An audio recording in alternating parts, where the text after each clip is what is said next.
All right, buckle up, everybody.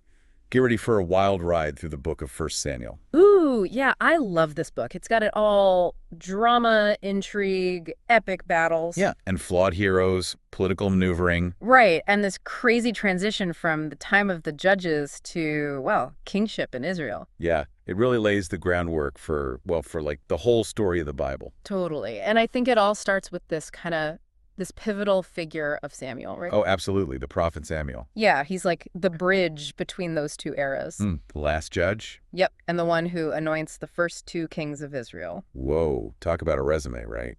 And his story starts like in this time of real upheaval, right? Things aren't exactly peaceful in Israel. Not exactly. I mean, Eli the priest, he's not the greatest example of Oh, leadership. yeah, he's got some issues. And his sons, even worse, like Yeah. way worse. Eeks. So you've got this backdrop of spiritual decline, and right in the middle of all this, God calls Samuel, like this young boy, Still a kid. to be a prophet, to guide the nation. Can you imagine? It's wild, isn't it? Kind of makes you wonder, though. What's that? Well, like, if the leadership had been stronger, would the Israelites have still been so obsessed with, getting a king? Oh, that's a good They question. saw these other nations with kings Yeah. and thought, hey, we want one too. Right, right. It's that classic keeping up with the Joneses kind of thing. Totally. Even though God warned them, it wouldn't be all sunshine and roses. It's a very human desire, though, isn't it? To want what others have, to think it'll like solve all your problems. So true. But the Israelites quickly learned that human leadership, well, it comes with its own baggage, its own set of Oh, challenges. yeah, Saul, their first king. He kind of embodies that struggle. He He has does. this like incredible start, full of victories, and everyone's like excited and hopeful. Yeah, totally. But then, well, pride creeps in and disobedience, and it just all goes downhill from there. Yeah, it's almost like a cautionary tale, right, about the dangers of power. It is like it shows how power can corrupt even the most well-intentioned people. Absolutely. I mean, Saul's story really highlights the complexities of human leadership, Yeah. and that constant tension between our will and, well, and God's will. Right, and that's when we're introduced to David, right? Ah, yes, David. The shepherd boy, the giant slayer. You know that story of David and Goliath? It still resonates with people today. It does. But I wonder why. Like it's more than just an underdog story, isn't it? Yeah, it's definitely deeper than that. I mean, think about it. Everyone saw Goliath, right? The entire Israelite army was terrified. Oh, totally. So what set David apart? What gave him the courage to face this, like, seemingly impossible obstacle? That's a good question. Was it blind faith?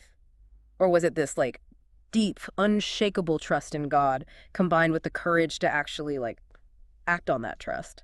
That's something to really think about. Yeah, I think it's both. I mean, it's that trust and the willingness to step out in faith, even when it seems crazy. Yeah, and it's fascinating how David's faith doesn't like make him immune to bad choices. You know, Oh, the absolutely. whole Bathsheba situation, the cover up, the consequences. It's a good reminder that even the most heroic figures, they're still human. They are. And the book doesn't shy away from that, right? Like, it doesn't try to sugarcoat it. No, it doesn't. David is described as a man after God's own heart, and yet he makes terrible mistakes. Right. It really challenges us to consider what that phrase actually means. What does it mean to be a man after God's own heart? Exactly. Is it about perfection, or is it about a heart that's always turning back to God, seeking forgiveness and restoration? Hmm. I think it's more about the seeking forgiveness and restoration part. I agree. And this whole transition from the period of the judges to the establishment of a monarchy is pretty significant, right? It is. We don't hear much about Jerusalem in this part of the story, but it becomes so important later on. Oh, yeah, it's kind of quiet in First Samuel, right? Right. But David establishes Jerusalem as the capital. Which is like a huge deal. Huge deal. And it eventually becomes the spiritual and political center for the Israelites.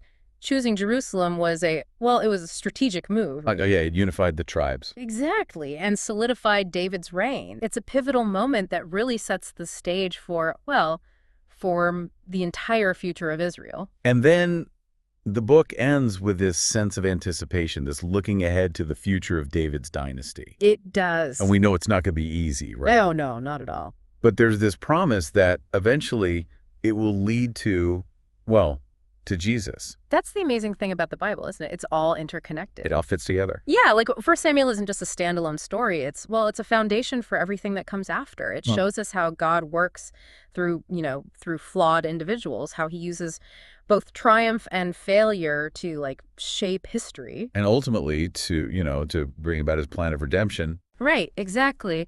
And it makes you think, here we have Saul and David both chosen by God, Both chosen. yet both failing in different ways. Yeah, different ways, but still failing. Does it mean that that God can work through anyone? Even despite our imperfections? Yeah, I think so.